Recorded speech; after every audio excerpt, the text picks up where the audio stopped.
Olá pessoal, professor Júlio Santos na área e hoje nós temos como tema de nossa aula mineração no estado de Minas Gerais e para isso temos que revisitar o estudo da geomorfologia. Você lembra o que é geomorfologia? Parte da geografia que estuda o relevo e muito mais do que isso, forças e os processos que o modificam. A geomorfologia possui três grandes unidades: cratons, bacias sedimentares e dobramentos modernos. O Brasil não possui dobramentos modernos, uma vez que encontra-se totalmente inserido no centro de uma placa tectônica, a placa sul-americana. 36% do relevo do Brasil formado por cratons, relevo antigo e semi-antigo desgastado, com a presença de rochas magmáticas e metamórficas e uma enorme variabilidade mineralógica, como ocorre no estado de Minas Gerais, no quadrilátero ferrífero. 64% do relevo do Brasil formado por bacias sedimentares. Um relevo mais recente se comparado aos cratons, com a presença de rochas sedimentares detríticas, orgânicas, químicas e um grande volume de petróleo e carvão mineral, ambos considerados hidrocarbonetos. Ao trabalharmos a mineração, eu vou me ater aos cratons.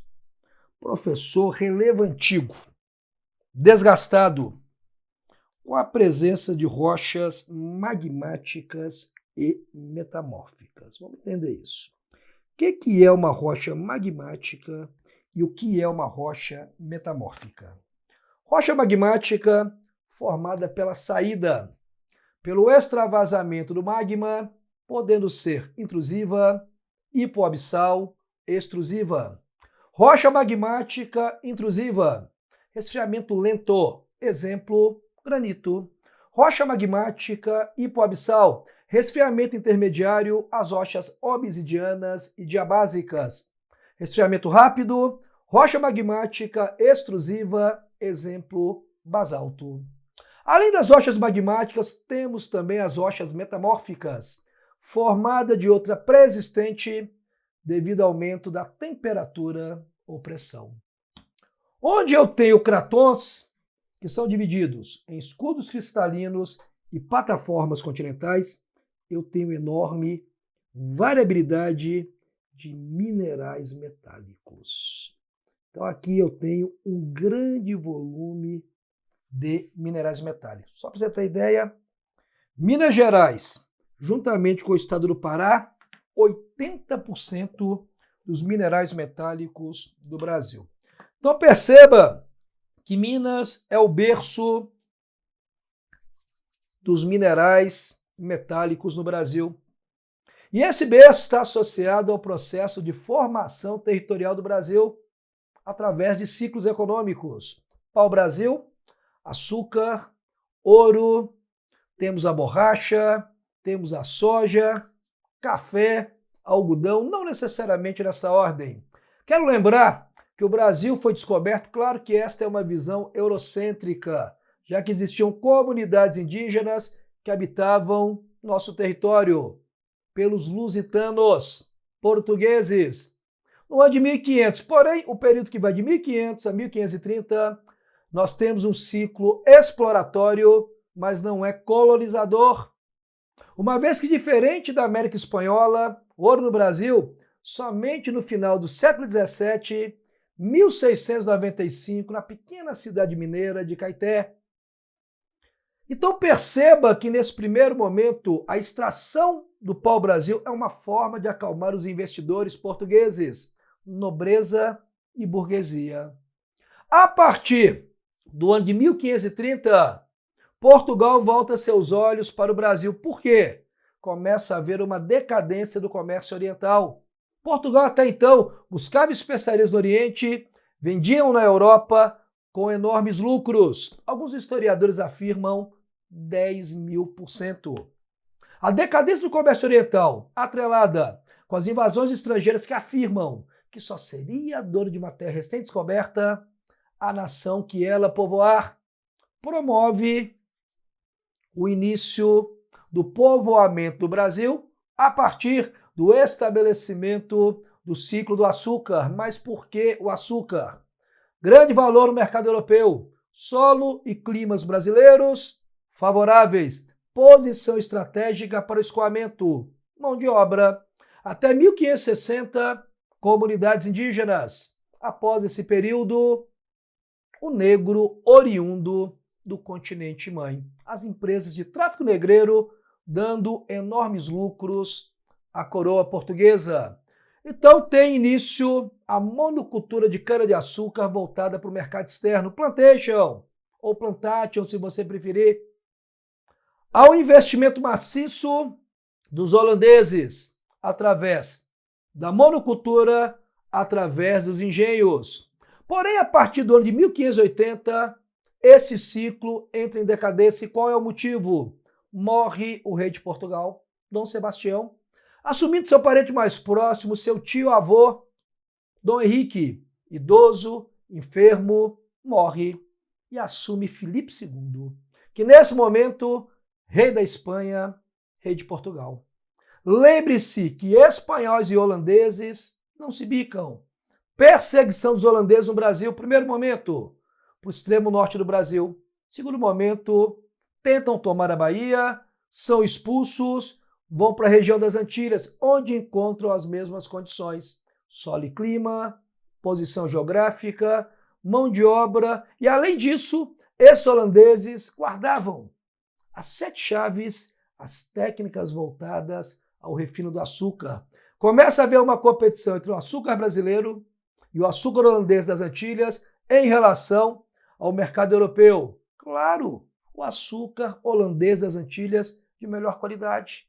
Portugal, mais uma vez, volta seus olhos para o Brasil e tem início o movimento de entradas e bandeiras, que tem o objetivo de captura de escravos e busca de metais preciosos. Entrada, movimento público. Bandeira, movimento privado. Entrada, respeita os limites estabelecidos por Tordesilhas. Bandeira, não respeita os limites estabelecidos por Tordesilhas, justificando que só seria dono de uma terra sem descoberta a nação que ela povoar. Porém, o ouro, descoberto no final do século XVII, é claro que a doutrina não é passiva. Vai se esgotar rapidamente. Por quê? Ouro de aluvião superficial. E nesta época não existiam técnicas mais apuradas para a exploração de ouro em grande profundidade. O movimento de Inconfidência Mineira está atrelado a uma pressão da coroa lusitana para a extração de 100 arrobas de ouro anualmente. Caso não alcançasse tal patamar, tudo aquilo que teria valor seria o quê? Alvo de confisco, até chegar na diferença do ouro que não foi extraído em Minas Gerais. É o que nós chamamos de derrama. Movimento este em Minas Gerais, que não aceita tal imposição e vai tentar a sua autonomia, mas vai ser sufocado, mas vai servir de inspiração para a autonomia brasileira no ano de 1822. Se é para o bem de todos e felicidade geral da nação, diga ao povo que fico e, posteriormente, independência ou morte. Então, os ciclos econômicos no Brasil são uma realidade. Pau-brasil, açúcar e ouro, demonstrando a vocação mineralógica de Minas Gerais. Vocação mineralógica de Minas Gerais. Dá uma olhadinha. Olha ali. Eu vou ter em Minas granito, grafita, caulim, ouro, diamante, quartzito. Eu tenho calcário, eu tenho chumbo, diamante, basalto, né? Eu disse, muito utilizado na construção civil, nióbio, eu tenho alumínio, eu tenho água mineral, principalmente ferro, né? Esmeraldas, topázio, eu tenho feldespato. Gente, quando você pega Minas Gerais, e aí eu quero relacionar Minas Gerais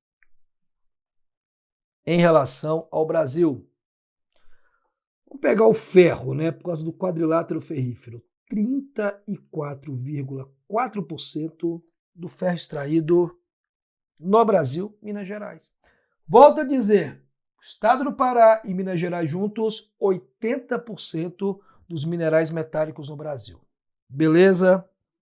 Ferro, construção civil, medicina, infraestrutura. Ouro responde 27,5%. Padrão monetário, joias. Mas peraí, professor, o ouro não era de aluvião? Vamos lembrar, gente, que naquela época não tinha técnicas mais apuradas para exploração de ouro em grandes profundidades, fato esse que não acontece, inclusive promovendo até um impacto ambiental bastante latente em Minas Gerais, com a presença das barragens de rejeitos. Eu vou te contar, daqui a pouco, Minas Gerais tem 350 barragens de rejeitos. São 905 barragens no Brasil, 350 em Minas Gerais, sendo que a região metropolitana de Minas Gerais, uma região extremamente populosa, possui 174 barragens de rejeito. E algumas consideradas com alto risco. Então eu tenho ferro, ouro, alumínio. Tá? O alumínio, ele responde aí 12,5%.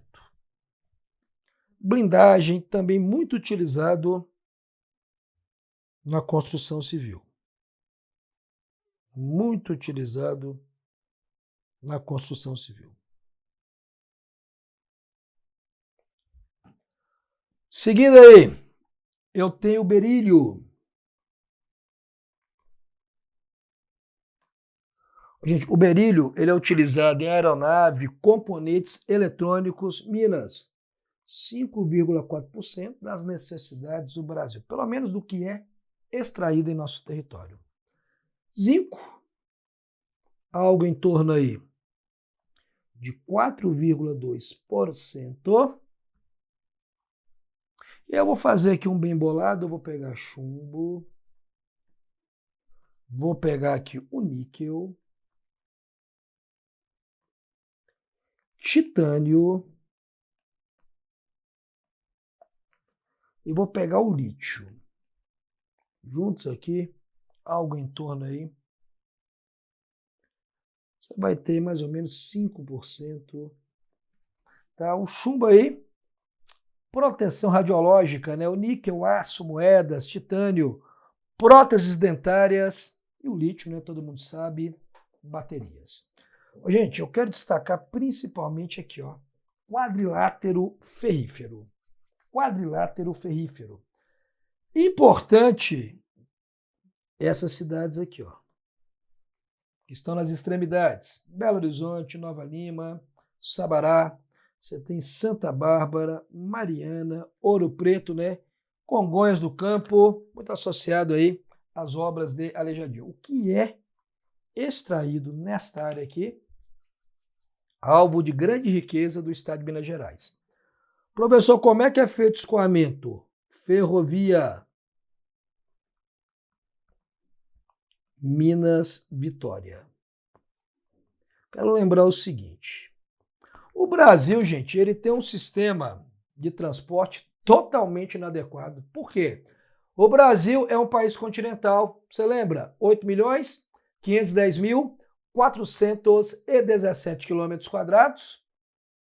Brasil esse que tem 60% do seu transporte pautado no rodoviário, fruto da política promovida por JK.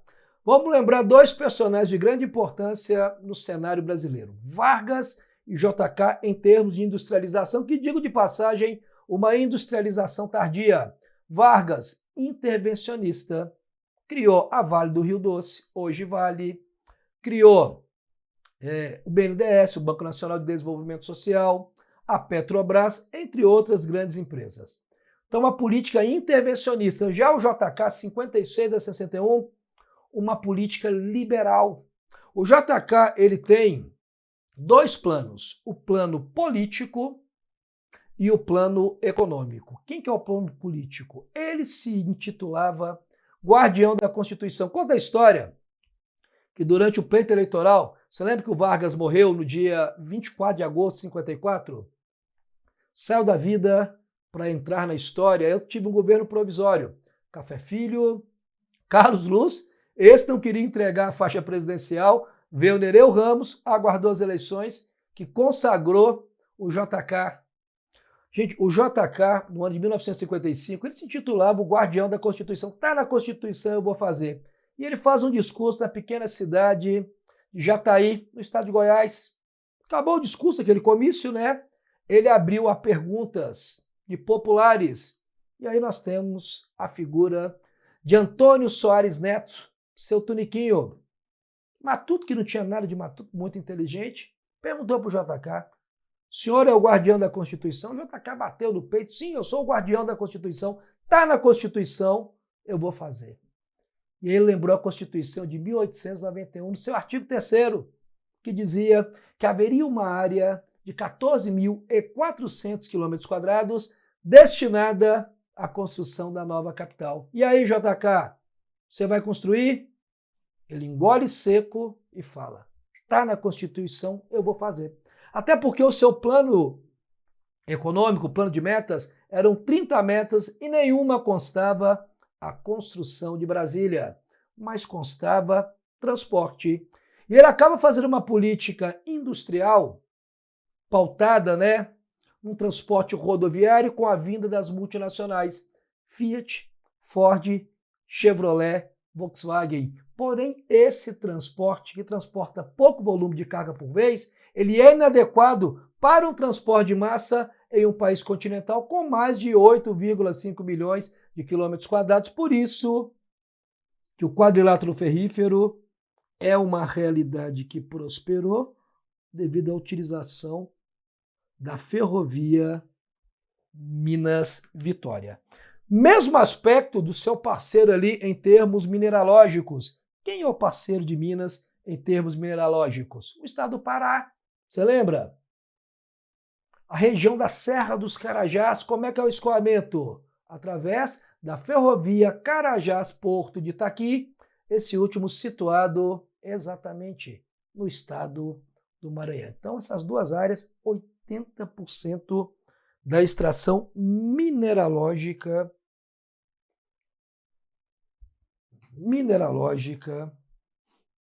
do Brasil. É isso? Gente, quando eu penso em extração mineralógica, eu tenho que lembrar de barragens. E aí eu tenho dois tipos de barragens. Eu tenho as barragens de rejeitos e tenho barragens para implantação da hidroenergia, que responde em Minas Gerais acima de 80% das suas necessidades energéticas, principalmente no que se refere à eletricidade.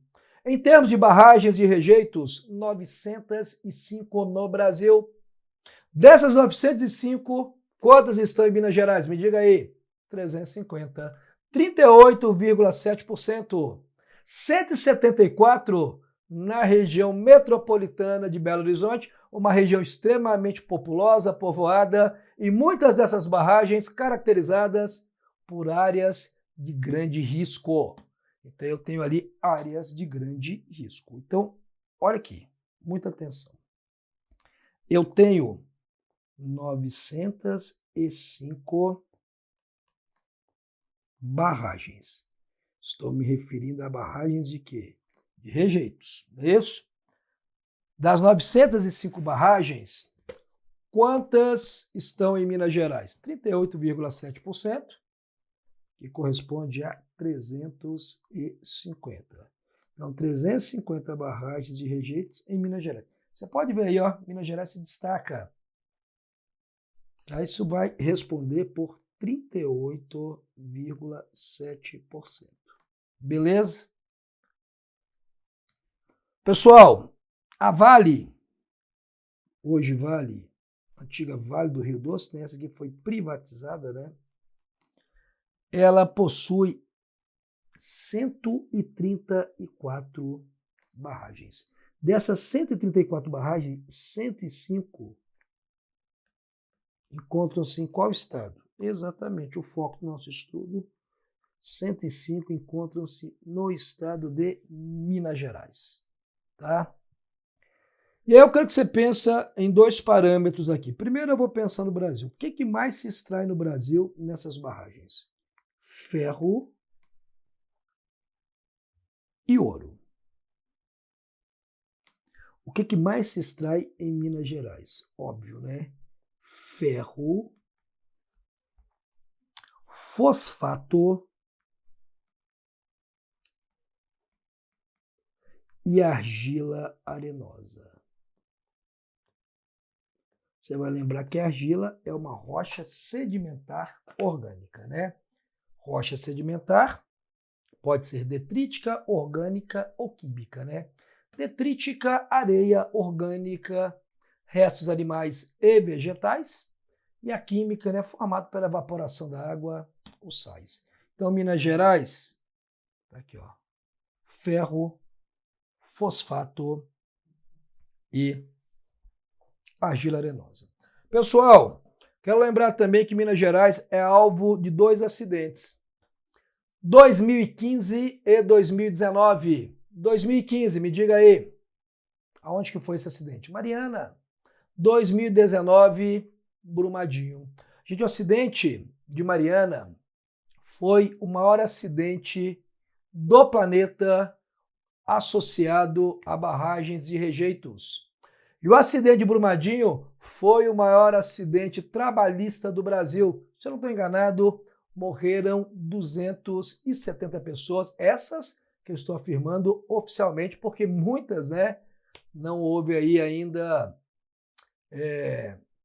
uma conclusão e nem haverá, né, devido a esse acidente. Então eu tenho aqui, ó, deixa eu te mostrar aqui alguns detalhes importantes. Então essa primeira aqui, ó, em 2015 eu tenho Mariana. Então tá aqui, ó, essa aqui é Mariana. Acidente de Mariana 2015. Beleza? Pessoal, quem que foi responsável aí, a empresa responsável por esse acidente aqui? Samarco. Mariana, Minas Gerais, Samarco, tá? E foi na barragem do Fundão. Então, vou colocar aqui, ó, barragem do Fundão. Foi o maior acidente em termos de barragens da história, não é do Brasil não, viu? Da história mundial, ok? Então, pensando em história mundial, e o maior acidente foi nesta aí. Tranquilo? 2019, eu tenho um outro acidente. Brumadinho. Você pode perceber que tudo ali no entorno da região metropolitana. Brumadinho, 2019. No Córrego do Feijão, a barragem B1 da mina Córrego do Feijão. Isso foi em 2019, deixa eu colocar aqui, 2019. Ou seja, não tinha nem se recuperado um novo acidente. Quem que é responsável? Vale. Da mesma maneira que a Samarco, né? Nós não tivemos aí uma solução. Gente, aqui eu tive 270 óbitos. Eu peguei alguns dados aqui. 127 trabalhadores da Vale e 118 terceirizados, tá? Existem algumas pessoas que não têm uma relação nem com a Vale, nem com a terceirização, nem indivíduos que podem, inclusive, estar ali, já que viviam em comunidades próximas. Quando eu penso na região metropolitana, eu disse para você, a região metropolitana de Belo Horizonte. Você lembra o que é uma região metropolitana? E por isso que tem muito povoamento? Cara, a região metropolitana é quando eu tenho uma cidade polo, e essa cidade polo, ela tem cidades no entorno que dependem da sua infraestrutura. E essa região, ela é muito povoada porque nós temos um processo no Brasil de metropolização ocasionando uma hipertrofia. Vamos devagar. Indústrias se concentravam, está começando a mudar isso a partir de 1990. Nas grandes capitais, atraíam a população promovendo a hipertrofia, fenômeno esse nós chamamos de metropolização. E eu tenho nesta região metropolitana, que é uma cidade polo, eu tenho 174 barragens. Então deixa eu colocar aqui. A região metropolitana, 174 barragens. Complicado, né? Gente, isso vai corresponder a 49,7% das barragens de Minas Gerais, presentes, a grosso modo, em 18 municípios, entre os quais eu quero destacar. Você vai pegar aqui, ó. Itabirito. Itabirito tem 29. Brumadinho. Aqui você vai ter 27, o mesmo número de Nova Lima. E Nova Lima, gente, é uma região que vem sendo marcada por enorme gentrificação e enobrecimento. Itatiaí-Sul.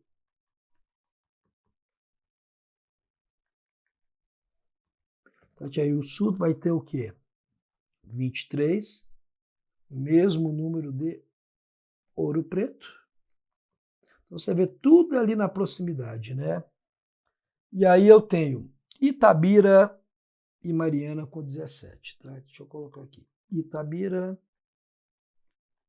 com 17.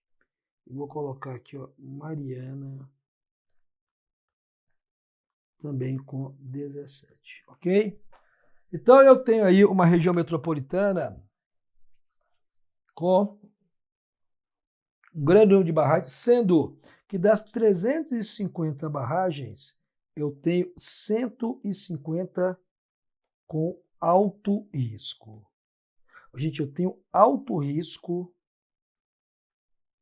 em 150 das 350 barragens do estado de Minas Gerais, ok? E aí eu quero destacar alguns. Por exemplo, se eu pegar ali Itatiaí-Sul, a barragem de rejeitos que eu tenho, Ouro Preto eu tenho Forquilha 1, 2 e 3. Se eu pegar Rio Acima, que eu não citei aí, a barragem da Mina do Engenho 1 e 2. Eu tenho Ouro Preto, a barragem Doutor, Mariana, a barragem Campo Grande, Barão de Cocais, que eu não citei, eu tenho problemas também, a barragem Sul Superior, Itabirito, a barragem Maravilhas, Nova Lima também você pode destacar aí, Vargem Grande. Então você percebe que eu tenho o quê? Uma região caracterizada por grandes problemas quando você toma como referência aí potencial para áreas de risco, porque eu tenho o quê? Uma exploração desenfreada, é o que nós chamamos, né, do ecocapitalismo. Eu exploro os recursos naturais sem qualquer preocupação em preservá-los para a geração futura, uma vez que eu tenho único e exclusivamente o pensamento do capitalismo predatório, visando única e exclusivamente o quê? Lucro, lucro, lucro, lucro a todo e qualquer custo. Além dessas barragens de rejeitos, tá? Aí aqui tem algumas bem interessantes, né? Itatiaí-Sul, tá? Aquelas de alto risco. Ouro Preto, né? Quer anotar aí? Itatiaí-Sul, coloca aí barragem de rejeitos. Ouro Preto, Forquilha 1, 2 e 3. Rio Acima, Mina do Engenho, Nova Lima, Vargem Grande, Mariana, barragem Xingu ou Campo Grande e Barão de Cocais, Sul Superior, são áreas com intenso risco.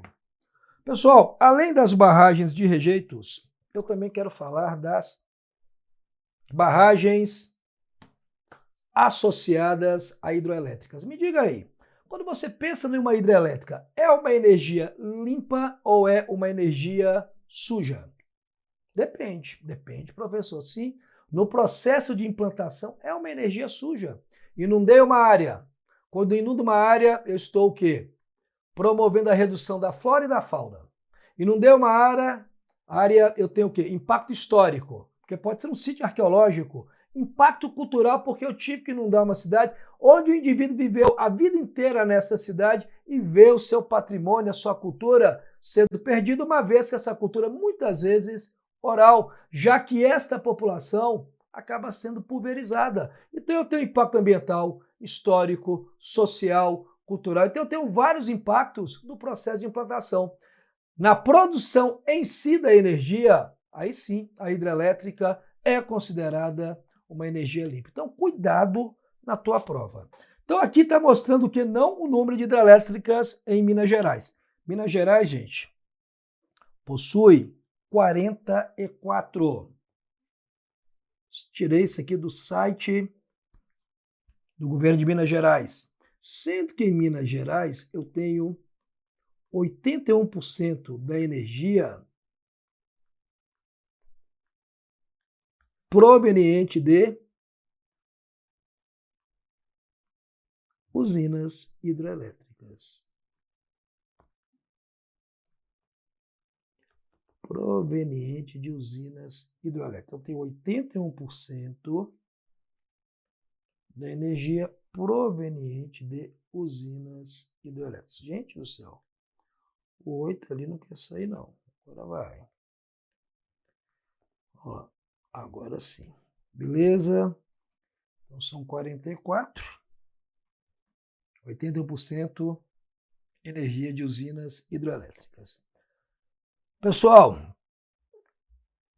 eu quero lembrar então de duas usinas hidrelétricas de grande importância. Aqui está mostrando neste mapa aqui as áreas de aproveitamento, né? Claro que eu não vou ter esse volume de usinas aí no estado de Minas Gerais. São áreas de aproveitamento da energia de Minas Gerais. E aí eu quero destacar duas. A primeira que eu quero destacar aqui, ó, Furnas. Primeiro eu vou destacar Furnas.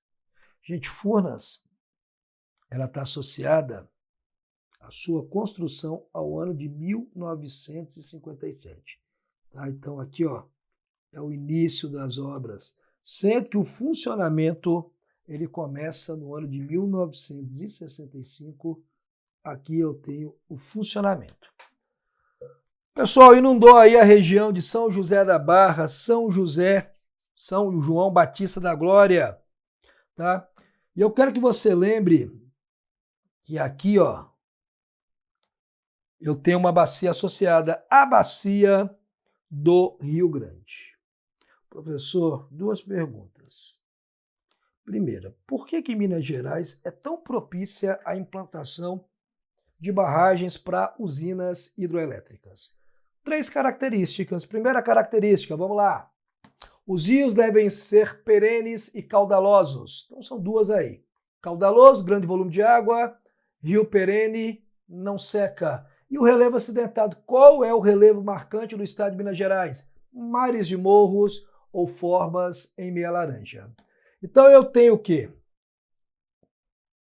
Todas as condições para o estabelecimento de usinas hidrelétricas. Essa aqui, por exemplo, de Furnas, ela está atrelada a Minas Gerais, a São Paulo e Rio de Janeiro, quando eu tomo como referência sua bacia. O que é uma bacia? Você não vai confundir mais bacia com rede. A rede, gente, é o conjunto do rio principal, afluentes e subafluentes. E a bacia é o conjunto de rios e muito mais do que isso, das terras que são banhadas, influenciadas por esses rios. Então aqui eu tenho uma bacia, a bacia do Rio Grande, está atrelada aos estados de Minas Gerais, São Paulo e Rio de Janeiro. Então eu tenho aqui Minas, São Paulo e Rio de Janeiro. É claro que quando você faz uma usina, há uma necessidade também, gente, de quê? De uma contrapartida social. E essa contrapartida se dá através da prestação de serviços, no caso aqui, ó, piscicultura. No caso aqui, ó, a hidrobiologia.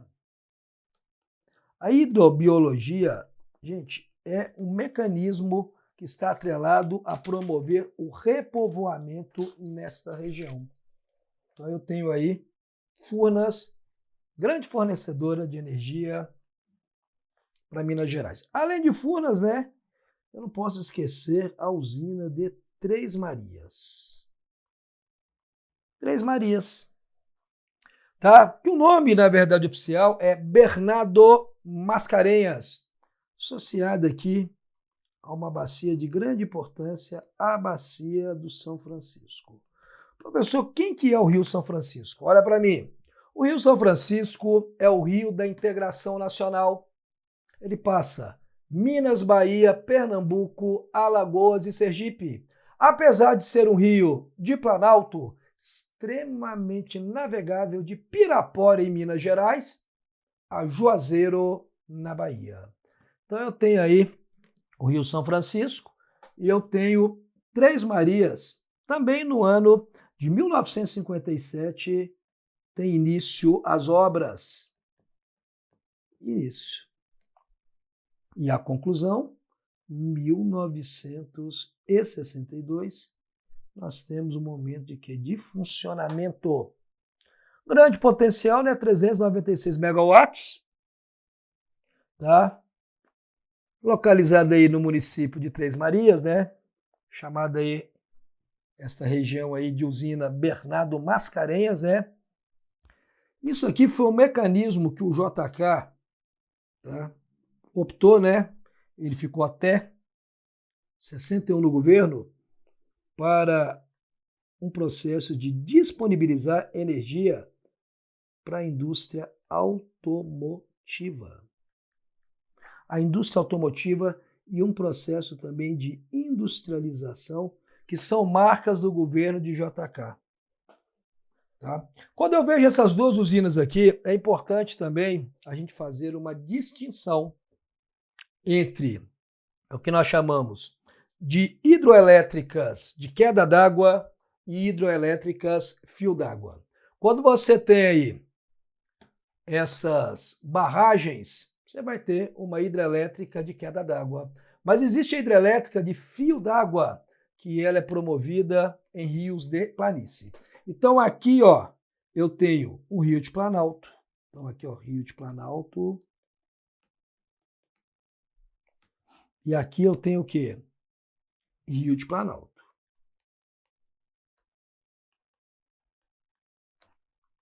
Ok? Mas eu quero te lembrar o seguinte. Eu posso ter aquelas que nós chamamos de hidrelétrica de fio d'água. Essa aqui nunca seca, a não ser que o rio morra, né? Então você tem um rio aqui. Este rio, ele segue naturalmente nascente para foz. Só lembrar que nascente é chamada de nascente, cabeceira ou embocadura. Local mais alto para sua foz ou desembocadura. E essa foz pode ser do tipo estuário ou pode ser do tipo delta. Estuário deságua através de um grande canal, delta deságua através de vários canais. No Brasil é comum a foz do tipo estuário. Gente, eu faço uma queda artificial. Faço uma queda artificial, então a água ela vai descer por essa queda artificial. E aí você tem a movimentação de uma turbina. Então aqui eu tenho uma turbina. Essa turbina, gente, o que ela faz? Ela converte energia mecânica em energia elétrica. Armazenada esta energia elétrica em células de energia, ó, que através de um gerador, que através de uma torre de transmissão, leva esta energia até a tua casa. Então aqui eu tenho, ó, primeiro, queda d'água, movimento uma turbina, converte energia mecânica em energia elétrica, células de energia que por meio de um gerador, de uma torre de transmissão, leva a energia até a sua casa.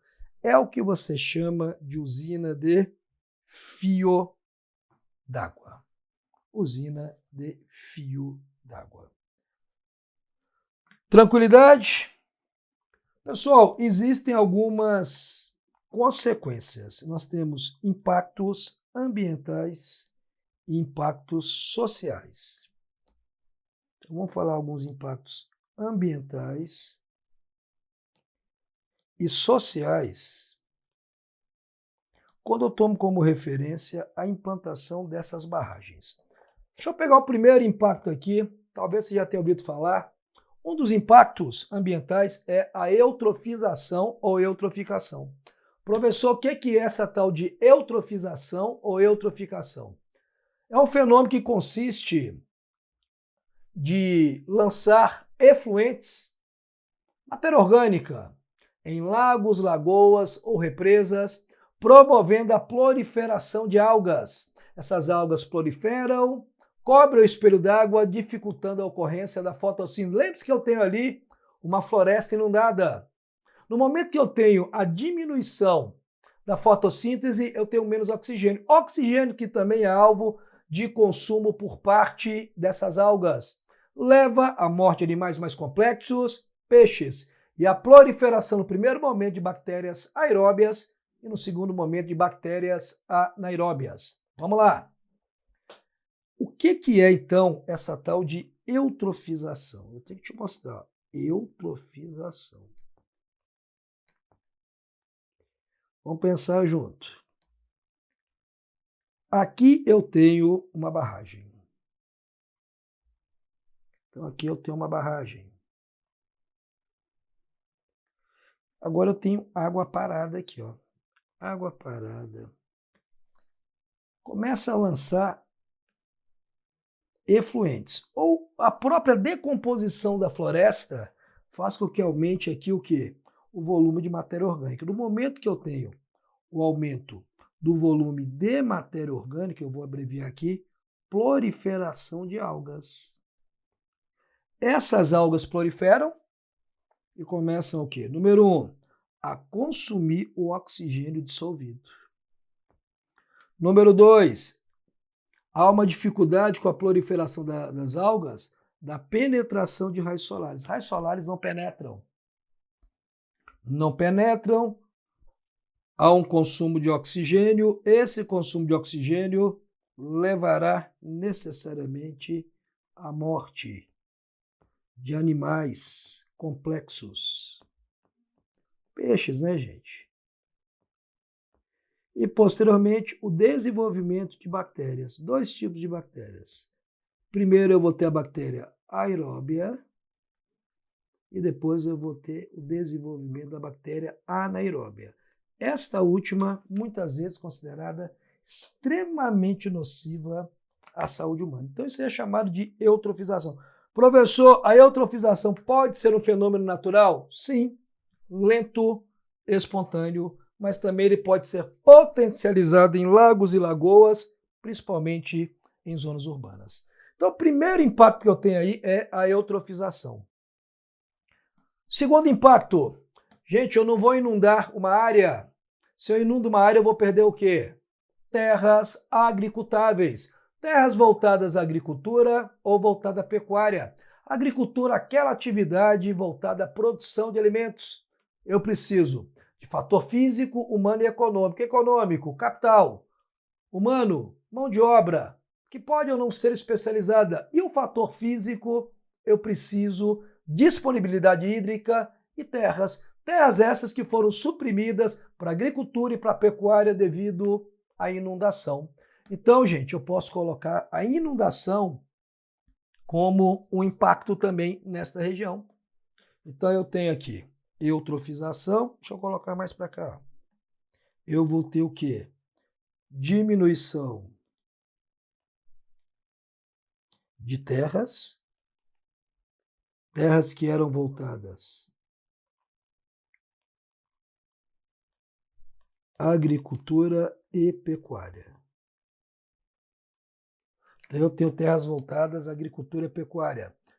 Tem a destruição da vegetação original, que é um impacto social. Redução do patrimônio histórico. Eu tenho a redução do patrimônio histórico, foi inundado, nem tudo eu consigo trazer. Há uma introdução de espécies exóticas que pode promover um desequilíbrio. A desapropriação de famílias também é.